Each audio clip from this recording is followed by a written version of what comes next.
Welcome to College Basketball Live, presented by Buick. And I did not think we would start off the show in this manner. The UConn women trying to make it 101 straight wins, taking on Tulane, who gave the Huskies a battle late. Down 5, that three-point shot cut the deficit down to 2. Here's where it got interesting. Final seconds, Crystal Dangerfield misses the free throws. A chance to tie it for Tulane. Falls short. UConn surviving 101 straight wins with the three-point victory over Tulane.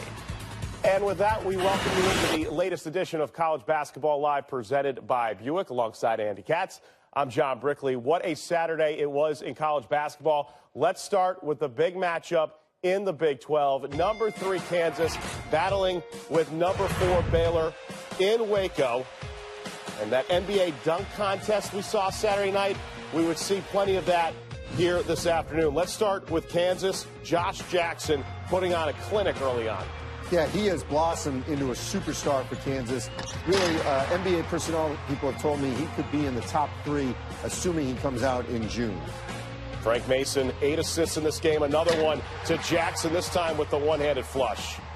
Look, Baylor head coach Scott Drew told me this week he thinks that Kansas is going to win the Big 12, and that was even before this game.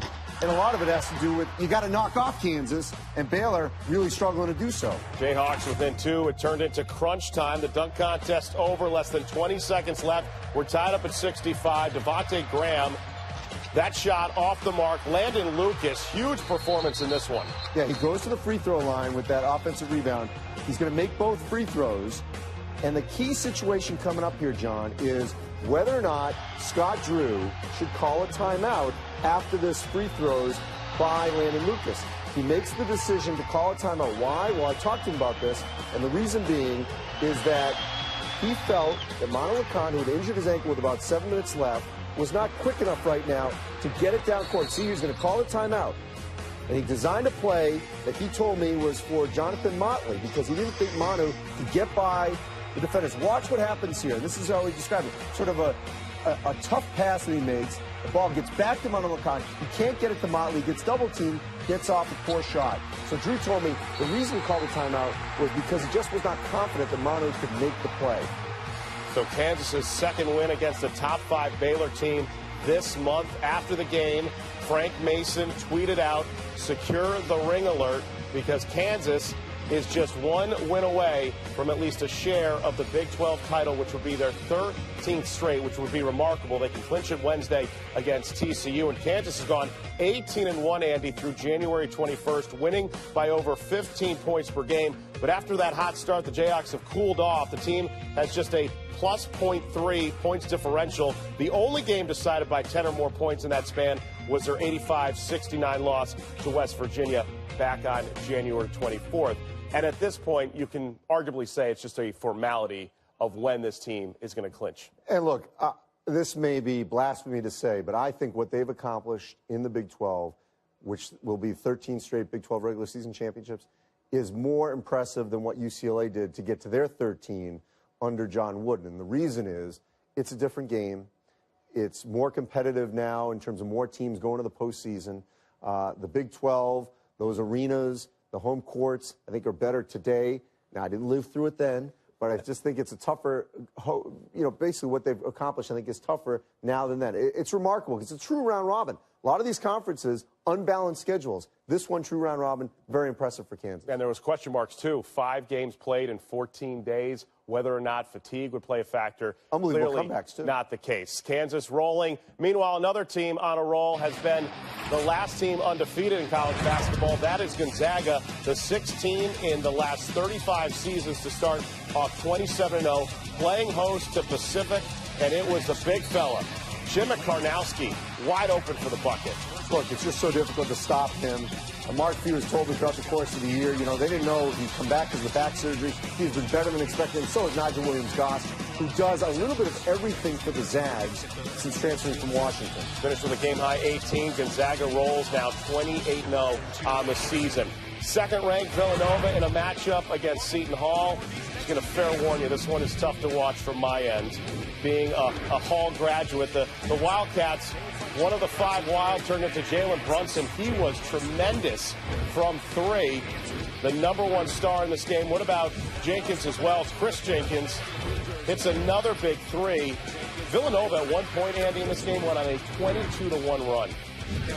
And there's Josh Hart. He's done a little bit of everything. He may end up being the National Player of the Year. He had 19. This was, by the way, in front of Seton Hall's largest crowd ever at the Prudential Center, 16,733. Derek Pascal muscling up for the lay-in as Villanova rolling, winning it by 22. They get a share of the Big East title. So when you take a look at a scenario where we see Villanova rolling, Kansas in a roll, the question then becomes, we know those are going to be #1 seeds, but who could fill that 4th #1 seed? Yeah, because Gonzaga, Villanova, and Kansas, it's a lock. Okay, the drama is over. So it's now down to that 4th #1 seed. And remember, it was just last Saturday where the selection committee put out their top 16, and Baylor was on that one line, and it was deserving because at that point, you know, they had quality non-conference wins over Oregon and Xavier when they were good, winning at Ole Miss, winning the battle for Atlantis. So they had good wins. They didn't beat Kansas. They slide down. They lost to Texas Tech. I'd say right now, North Carolina has the driver's seat to get that 4th #1. If the Tar Heels, and I'm sort of segueing and teasing a little bit of what we're going to see here shortly, what they did on Saturday, but if they can take care of business the rest of the way, even though they don't have great wins in the non-conference, Wisconsin's probably their best win in the Maui Invitational. I think by winning the ACC regular season title, if they do it, they will be the 4th #1. Well, why not take a look at the highlights between Virginia and North Carolina? It's okay. You previewed it. That's fine.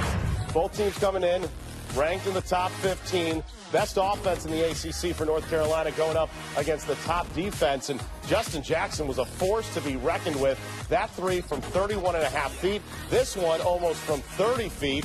He was deadly in that first half, had 18 points, while the entire Virginia team had 22. Well, look, I think you have to give North Carolina's defense a ton of credit. I mean, they hold Virginia's offense to 22 points in the first half, 19 in the second. Isaiah Hicks there for the two-handed slam, and watch this kid's reaction. Priceless. North Carolina stays atop the ACC with a 65-41 victory. How about the Duke Blue Devils coming in ranked #12 in a rematch against Wake Forest? See the numbers there. Duke has now won 17 straight home games against the Demon Deacons, and the scoring came from everywhere. We talked about that balanced attack for the Blue Devils. Yeah, you see that birthday hat. Coach K turned 70 earlier this week. Duke's offense was not the issue here. It was their defense, giving up 94 points to Wake Forest, and Wake had plenty of chances to try to win this game. So Emil Jefferson would finish inside, as well as Kennard. His mom in attendance, loving every second of it. He had 23 in this game. Under a minute to go. Brian Crawford the drive. Can't connect. Duke holding on for the victory, winning it 99-94. Duke has now won 18 straight at home against Wake Forest. More importantly, the Blue Devils have won 7 in a row. ACC has been the story all year long. The question is, which teams on the bubble could secure a bid, pad that resume perhaps, and which teams could potentially catch up with North Carolina? And you'd think Kentucky would be on a high after their win against Georgia. Coach Cal fired up about something. We'll tell you on the other side of the break.